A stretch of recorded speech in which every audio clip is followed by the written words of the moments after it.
titik 2 di bawah? Iya. Iya. Bapak bisa baca kayak gitu ada titiknya. Zaman Rasulullah SAW nggak ada titiknya. Kalau begini antara ba sama nun, gimana cara bedainnya? Nggak ada yang bisa bedain. Kenapa para sahabat bisa baca dan bisa membedakan? Karena para sahabat hafal. Kalau di sini siapa yang hafal? Nanti dibaca ba apa dibaca na? Dibaca ya apa dibaca ta? Yang begini namanya titik 1 di bawah namanya jim. Ada huruf to nggak ada titik namanya ha, nggak ada titik. Kalau ada titik di atas namanya kho. Nah kalau zaman Rasulullah jim ha kho semuanya nggak ada titik. Itu yang ngasih titik namanya Mu'jam al-Arabi.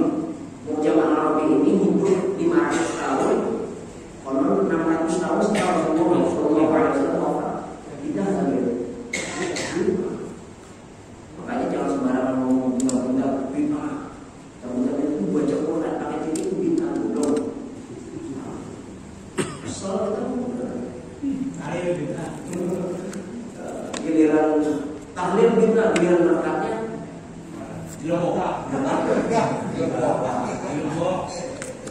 ya itu ngomong tahlil bid'ah tapi berkatnya dikirimin dimakan. Kalau bisa mau gue istri saya belum makan gitu. Jangan.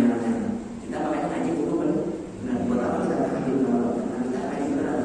Nah, enggak sama sekali kalau bisa itu main kemana-mana. Ke rumah temannya, ke rumah saudaranya, enggak. Bertamu ke tetangganya, enggak. Rasulullah langsung pulang, istirahat. Kenapa? Karena Rasulullah bakal tidur. Dan di dalam rumah sebelum tidur biasanya bersendang-gurau dengan istri Rasulullah. Senang-senang ngobrol. Kalau kita zaman sekarang nonton TV sama istri, jangan ada terus. Ngobrol sama istri. Pegang-pegangan, cium-ciuman. Itu Rasulullah ajarannya. Karena qabil, saya nyium istrinya. Itu Rasulullah suka nyium istri. Cium istrinya, pegang istrinya, belai istrinya. Rasulullah SAW. Kita senang. Kalau istri pegang-pegang kajian. Itu sini baru pegang-pegang. Istri kita kan rada-rada gitu ya. Itu. Lalu Rasulullah SAW tidur, setelah tidur bangun, kemarin udah gitu ya. Dibaca kalau nggak apa ya kira-kira Rasulullah SAW itu baca 10 ayat dari akhir surat Al-Imran itu berapa menit? Ya, sekitar 5 menit lah. Hingga 5 menit diam dulu, jangan langsung bangun karena ini anjuran dari Rasulullah. Setelah itu baru baca doa bangun tidur. Alhamdulillahilladzi ahyana ba'da ma amatana wa ilaihi nusyur. Baru bersih sholat malam. Bagaimana sifat sholat malamnya Rasulullah? Baru saya jelaskan. Sholat Rasulullah biasanya 2 rakaat, 4 rakaat, nggak tentu. Tapi kalau witirnya Rasulullah pasti 11. Karena sholat witir, tapi selain sholat witir, Rasulullah SAW sholat malamnya itu matna 2-2. Kadang-kadang 2 rakaat, kadang-kadang 4 rakaat. Karena hidup bikin syariah 4 rakaat itu Rasulullah SAW. Salat pertama baca Fatihah, pertama kuliah, baca Fatihah kedua kul. Setelah itu bangun, baru Rasulullah baca Fatihah di rakaat ketiga. Setelah baca surat Al-Fatihah, Rasulullah SAW baca surat Al-Baqarah. Kiranya 100 rakaat, berhenti, ternyata enggak, disambung sampai 286 ayat. Wa'fu anna waghfir lana warhamna anta maulana fansurna 'alal qaumil kafirin. Sudah baca amin? Amin. Itu kalimat wa'fu anna waghfir lana warhamna anta maulana di dalam sholat atau di luar sholat kalau dibaca sunnah baca amin. Sama seperti Al-Fatihah. Ghairil maghdubi 'alaihim waladdallin. Sunnah. Nah, baca Al-Baqarah ayat terakhir pun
keempat boleh dibaca imalah. Ini jarang. Jadi hamzahnya boleh dibaca imalah. Ghairil maghdubi 'alaihim waladdallin. Amin. Boleh. Coba nanti praktekin. Jangan di sini di Al-Baqarah. Al-Baqarah belum tahu ya. Baik, imamnya pada baca ghairil maghdubi 'alaihim waladdallin. Mana kan ya? Amin. Boleh enggak? Boleh. Saya tahu jawab. Ada kitabnya. Dibaca imalah. Imalah itu membaca antara fathah dengan e. Itu imalah namanya. Jadi kalau di dalam Al-Quran, kalau mazhabnya baca Quran kita nih Imam Hafiz. Ini Quran kita tuh Imam Hafiz. Imalah itu cuma ada satu di dalam surat Hud ayat 41. Wa qala irkabu fiha bismillahi majraha. Bisa tulisannya. Wa qala irkabu fiha bismillahi majraha wa mursaha. Harusnya majraha bacanya tulisannya, tapi bacanya majrah. Itu qiraat Imam Hafiz. Imam Hafiz ya, Imam Hafiz Quran kita nih. Tapi kalau menurut Imam Waras riwayat Ibnu Khaldun itu setiap fathah sesudahnya alif maksurah maka boleh dibaca boleh dibaca imalah. Contohnya wadduha, bismillahirrahmanirrahim, wadduha wal laili idza saja ma wadda'aka rabbuka wa ma qala wa lal akhiratu khairun laka minal ula. Bisa. Wa la sawfa yu'tika rabbuka fatarda. Tapi sejatinya imamnya Imam Waras. Boleh. Tapi jangan sembarangan. Jangan sembarangan tentang ini boleh baca kayak semua. Ya ngaji dulu gitu, maksudnya ngaji dulu. Jangan sampai nyalahin ngaji dulu. Wal asri dibaca Waras.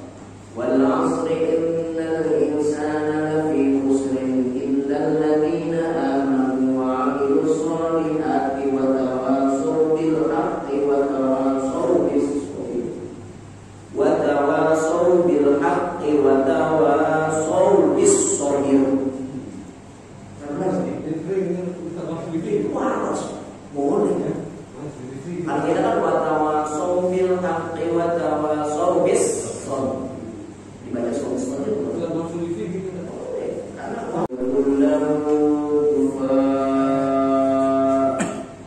boleh.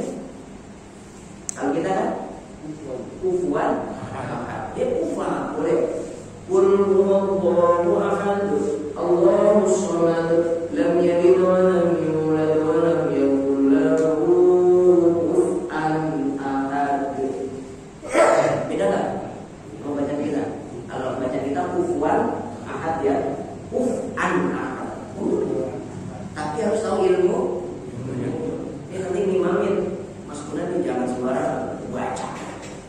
Tapi pas bilangnya itu bacanya kayak gitu, agak ngerti kalau sudah iya gimana cara jelasinnya. Belum tahu karena belum harus tahu dulu ilmunya baru dibaca. Jadi jangan sampai nyalain orang. Qiraat itu ada 10. Nah itu amin ya. Bismillahirrahmanirrahim. Baca tuh. Wa'fu anna waghfir lana warhamna anta maulana fansurna 'alal qawmil kafirin. 3 juz itu.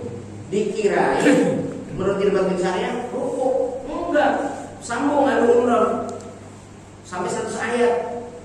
Di Rasulullah SAW kalau surat itu pertama Al-Baqarah, yang kedua Ali Imran, yang keempat An-Nisa. Ini jumlah juznya semuanya 6 juz.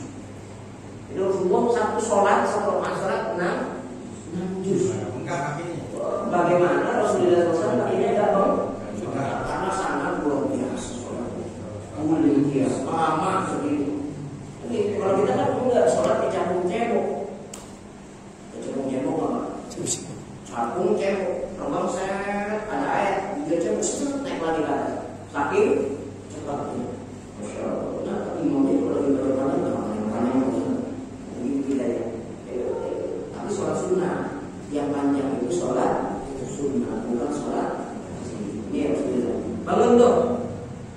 Setelah Rasulullah SAW tidur ayam. Tidur ayam itu kalau dalam bahasa kedokterannya, catat ya Pak. Di otak aja saya tahu Bapak punya banyak.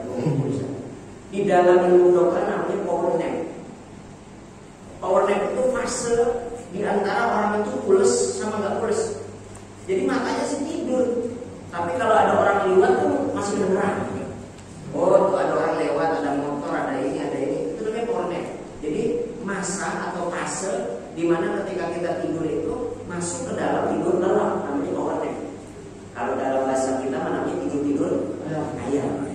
Ya Rasulullah SAW walaupun dia tidur tapi hatinya layanam, tidak tidur. Rasulullah kalau kita kalau giliran tidur udah baik banget. Ulas kalau kita. Rasulullah kalau tidur sama sekali nggak pernah mati hatinya. Makanya Rasulullah kalau tidur pun bangun nggak batal. Kalau pikiran kita ya, kalau kita tidur terlentang mata merem maka batal. Kenapa? Karena yang namanya ad-dubur wi'a'us sahih. Al-ain wi'a'us sahih. Mata itu katupnya pantat, lubang pantat. Ini apa namanya? Ini kita bilang apa ya? Kalau mata merem lubang pantat membuka. Tapi kalau mata melek lubang pantat itu nutup. Makanya kalau orang yang merem, orang yang tidur, maka lubang pantatnya terbuka sehingga angin itu keluar gak berasa. Cuma saja. Emang pernah ada orang tidur, Bapak lihat ada orang tidur. Kalau kentut dia bangun dulu, bangun kentut. Enggak, langsung aja keluar. Begitu kan ya? Begitu ya? Keluar. Karena apa? Al-ain bi'a'us sahih. Jadi mata itu talinya lubang dulu. Nah Rasulullah kalau tidur terlentang enggak batal. Kenapa? Karena Rasulullah SAW dalam posisi orang yang hatinya layanam, badannya fisiknya tidur, tapi hatinya enggak pernah zikir. Rasulullah zikir. Kalau kita kan enggak, bangun aja, melek aja, hati kita enggak zikir sama Allah. Ini saya tanya Bapak lagi duduk di sini, zikir enggak sama Allah? Nyebut Allah. Nyebut enggak. Padahal lagi musola, lagi di tempat yang dimana disebut rumah Allah. Hatinya agak hadir. Terus sekali kita itu hati kita ngomongnya. Benar ya? Ya Allah, itu hati kita. Hati kita tuh kayak gitu. Makanya lalai. Makanya kalau orang-orang yang sudah pada tingkatan sufi, mutasawwif, bagi orang-orang yang sudah ahli dalam bidang tasawuf, bahkan mempraktikkan tasawuf, hembuskan tarikan nafas tanpa ada zikrullah, maka dosa. Kita ada nafas ya? Dia selalu ngomong Allah. Kalau lupa bernafas tapi Yahya. Zakaria dan Yahya ini melawan raja. Rajanya itu zalim, tauhid, ngajakin orang tidak menyembah ajaran agama Allah Subhanahu wa taala. Kalau presiden kita enggak boleh ngomong. Memang presiden bukan berpolitik. Selama presiden kita masih tidak melarang kita sholat jamaah, tidak melarang ngaji, tidak melarang datang ke masjid, itu enggak boleh. Enggak boleh jelek-jelek. Jaga kalau bisa. Kalau Bapak jelek-jelekin pakai mulut, habis pahala Bapak dari itu. Walaupun mohon maaf Bapak enggak yang bersih, tapi sekarang buktinya presiden kita. Makanya saya enggak kuat kalau lagi ngomong. Di sini ngomong jangan semua. Mau juga itu semua. Dia kayak payah lah enteng gitu. Ini bisa terus dua. Karena apa? Itu presiden yang kita jaga. Presiden kita jaga. Jangan sampai di maaf ya. Saya enggak pernah ada Bapak. Jangan sampai gitu. Tapi kalau dia melarang sholat, melarang pergi haji, melarang ngaji, melarang berjamaah, boleh lawan. Ini Nabi Zakaria nih, malam ini. Karena apa? Diajak nggak bertauhid, ngelawan Nabi Zakaria. Nabi Zakaria ditangkap tuh Pak. Cuma Nabi Zakaria punya ilmu, punya mukjizat dari Allah Subhanahu Wa Taala. dia bisa membelah sesuatu yang keras bisa dibelah kayak batu, kayu dan sebagainya. Terus dia bisa masuk ke dalamnya. Ini unik ini Nabi Zakaria mukjizatnya. Lagi dikejar-kejar ada pohon gede dia belah. Nabi Zakaria masuk ke dalam. Diuber-uber, saat diuber-uber Nabi Zakaria masuk ke dalam pohon, nggak kelihatan. Yang melihat ternyata di rombongan prajurit raja itu ada jin, ada syaitan. Ada jin, ada syaitan. Syaitan tuh ngomong, bodoh lu pada, Zakaria itu ada di dalam pohon. Digituin kan. Gimana orang bisa masuk pohon? Gimana sih orang bisa masuk pohon? Iya, Nabi Zakaria itu masuk ke dalam pohon. Coba lihat. Pas ternyata di belahan pohon itu selendangnya Nabi Zakaria itu keluar sedikit doang. Tuh, gitu juga. Ada orang yang dicintai sama Allah, orang yang disayang Allah pasti kasih ujian. Idza ahabballahu 'abdan, ya, kalau Allah Subhanahu wa taala menginginkan orang itu dicintai sama Allah Subhanahu wa taala, maka dia sejatinya dikasih dicoba sama Allah. Murid disayang sama guru, maka murid itu dikasih ujian. Pernah lihat film Roma Irama kan? Darah kuda. Roma Irama berantem sama Ucok Hasibuan ya. Semua Nasuti itu yang paling harus paham. Yang ahli karate, yang ahli taekwondo itu udah kan Roma Irama. Berguru dia tuh sama guru beksi, Hasibuan namanya. Ya toh? Selesai diuji nggak? Ujian pertama suruh masuk ke bensin se-Jakarta itu sekitar 7-8 itu. Jika saya ada yang ngomong 7, dia ngomong 8. Ada juga yang bilang 10. Maka pada masa dia jaya-jayanya penghasilan bersih dari bensin saja belum yang lain itu 4,5 miliar sebulan. Itu kalau 4,5 miliar di cendol tenggelam musolanya. Mau percaya? Tuan orang soal bintang 9. Saya lagi kampus zaman itu, masa kampus dia itu. Saya dikenal sama dosen. Tadi sama sekolah itu ngaji gitu. Komplikasi dari gula awalnya, makan nasi maksimal 100 gram. Mendingan pasak kilo nasi padang masih habis, gitu? 100 gram nggak boleh sehari. Pas 100 gram masih pak, nggak boleh lebih dari 100 gram. Makan nggak boleh kena meci, nggak boleh kena garam. Ya Allah, masak itu tuh nggak boleh. Sakit kan?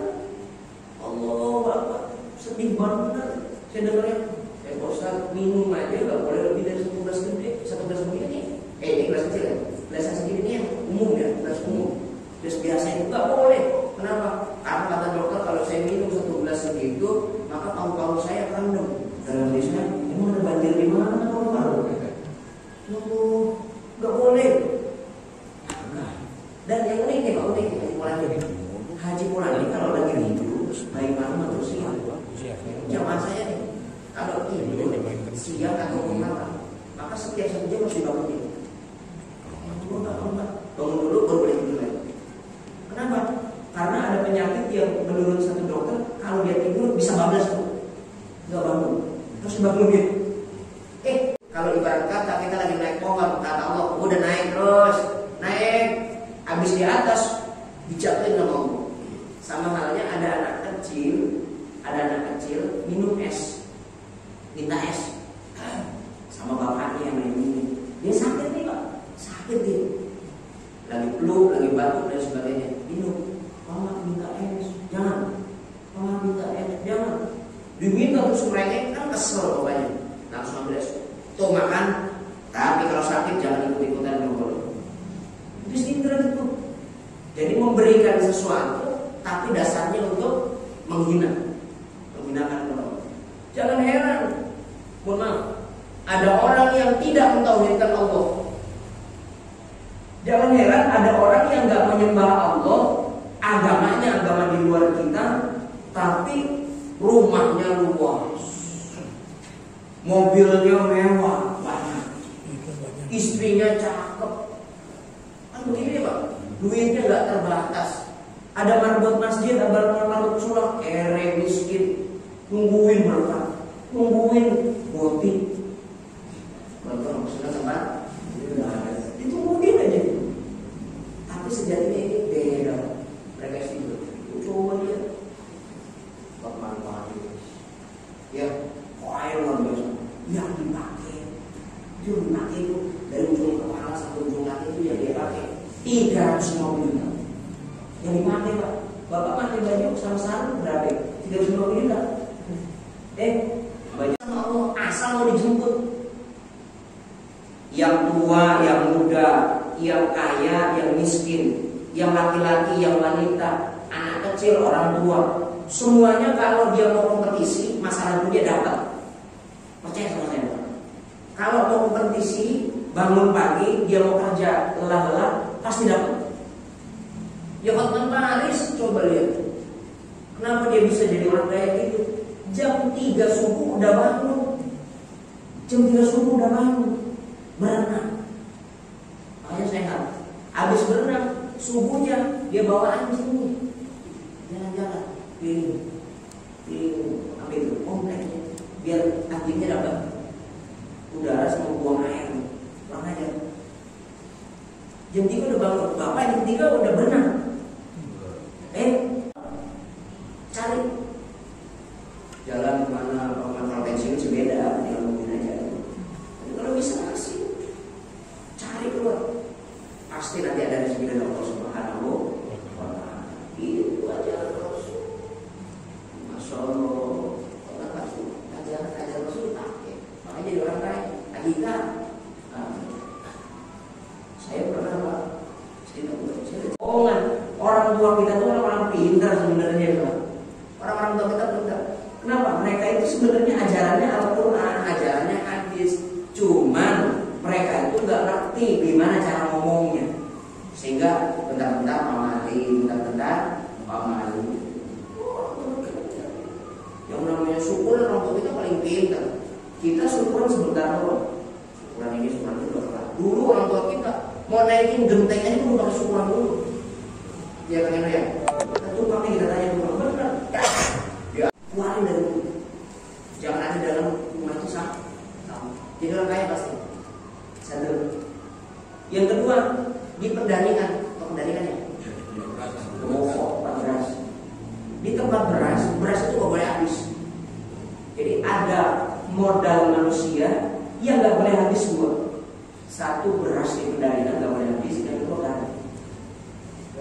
Ya, garam itu nggak boleh habis. Kita lihat tuh, habis, segera beli, jangan ditangkapin. Terus jangan dibiasakan pakai beras sama garam itu minta ya sama orang. Nggak boleh. Jadi garam sama beras nggak boleh habis. Selama itu nggak habis, maka disediakan. Didoain sama malaikat. Bisa benar Allah. Ada Rasulullah SAW. Cuman kan orang tua kita apa pernah ngomong kayak begitu? Enggak. Nah, jangan duduk di depan. Iya, gitu ya. Jangan duduk di depan pintu, nanti jauh-jauh. Padahal emang itu adalah ajaran Rasulullah SAW. Enggak pantas duduk di depan. Akhlaknya ini Rasulullah nih. Tidur ayam ke Rasulullah ya. Lanjutkan. Setelah Rasulullah SAW tidur ayam, bangun, masuk waktu subuh. Sholat, tidur ayam, baru masuk waktu subuh.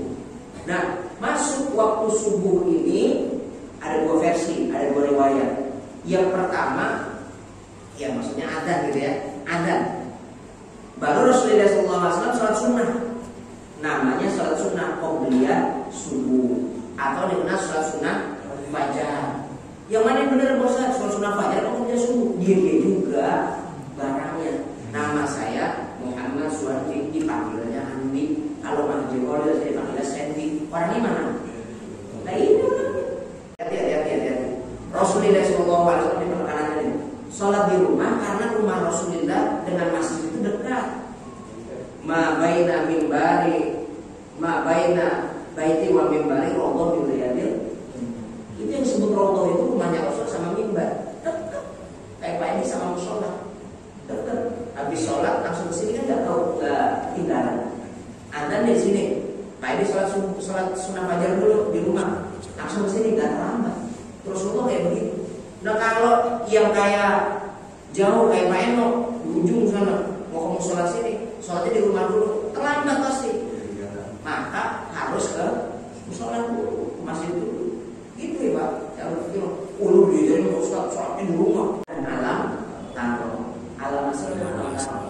Kenapa kata alam nasr dalam taro? Sabda Rasulullah, man qara'a alam wa alam lam yusibul alam. Yang baca alam nasr di rakaat pertama dan alam yang kedua alam taro, lam yusibul alam, maka enggak kena alam yang nomor 3. Alam nomor 3 itu apa? Penyakit. Jadi Rasulullah enggak kena penyakit. Jadi kalau bapak mau sehat, sunnah fajar, qobliyah subuhnya, bacanya alam nasr alam sehat, dijamin sehat, pasti sehat. Nah, setelah alam nasr alam taro, baru Rasulullah keluar rumah. Ini dua nih riwayatnya. Keluar rumahnya Rasulullah SAW Bilal qomat. Jadi Rasulullah keluar masuk ke dalam masjid, baru Bilal qomat. Allahu Akbar, Allahu Akbar. Bilal udah keluar, sudah masuk. Allahu Akbar, Allahu Akbar. La ilaha illallah, syukurlah Muhammad Rasulullah. Baru Bilal masuk, baru qomat, baru Rasulullah keluar. Ada yang bilang Bilal qomat dulu. Allahu Akbar, Allahu Akbar. Asyhadu an la ilaha illallah. Baru Rasulullah keluar rumah, masuk ke dalam mushola. Beda tiba ya. Pertama Rasulullah keluar rumah masuk masjid dulu, baru Bilal qomat. Karena dia keluar Rasulullah. Yang kedua qomat dulu, baru Rasulullah masuk. Ini riwayat dulunya sahih. Ini menunjukkan apa? Imam itu sunnah datangnya belakangan. Paham ya baik? Imam itu sunnah datangnya belakangan. Jadi imam itu jangan duluan. Yang benar itu imam itu sunnahnya datangnya belakangan. Jadi qomat dulu baru imam masuk. Begitu tuh Pak. Ini mau enggak yang jadi imam? Azan juga, qomat juga. Ceger. Saya enggak